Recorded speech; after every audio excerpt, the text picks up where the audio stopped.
Good morning, folks. Crazy Dad here. So I figured I need to do a response video. Why? Because, well, it's 7 in the morning and I don't have to work till 8. So my big buddy, big boss man, Dilo, did a video on the intelligence of the U.S.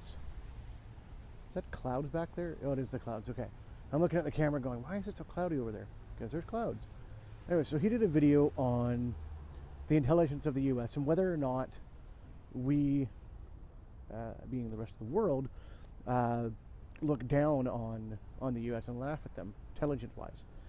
I wouldn't necessarily say that we look down at them and laugh at them, but I definitely think there's a general consensus among most countries that the U.S. has this overbearing need to basically, and with all due respect, guys, stick their nose where it doesn't really belong. You know, there's no reason that anybody really had to go to Iraq, other than the fact that the U.S. felt they needed to go in there and invade it and give them democracy and stuff. You know, I'm all for democracy, being a Canadian and all, but it's like, hang on, I gotta put my coffee down. It's burning my hand.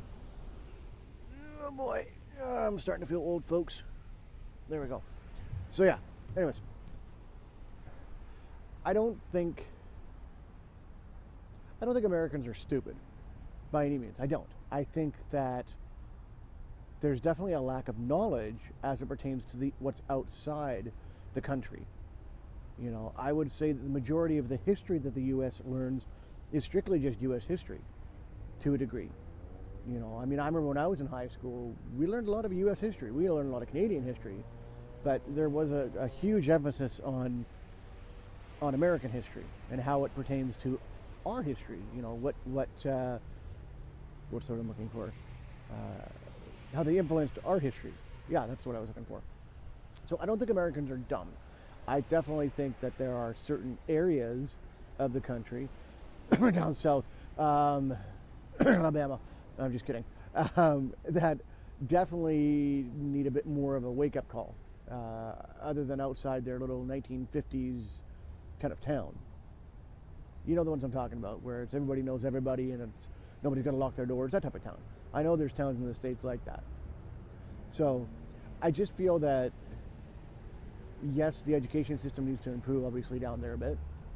I wouldn't necessarily blame video games. I definitely put the onus on the parents to a degree, because let's face it, as parents, if you let your kids play video games all damn day, you know, whose fault is that? Yours, because you let them do it. If you give them a book, tell them to write in it or draw in it or whatever, that's encouraging them hand-eye coordination, it's encouraging their imagination, that sort of thing. As it pertains to learning disabilities, I wouldn't call it, Big Boss Man, this is directed towards you, I wouldn't call it a treatment per se, as opposed to more assistance needed, if that makes sense. I don't think that calling it a special treatment or what have you, it's kind of a derogatory way of saying it, if that makes sense. I think that there should definitely be more assistance in the education system for kids with special needs, be it autism or whatever, but I don't feel calling it special treatment. Yes, I hashtag there, quotation mark there. I don't think it should be called special treatment. But these are my thoughts. Does Canada laugh at you guys? Yeah, for some things. But do we consider you our brothers in arms?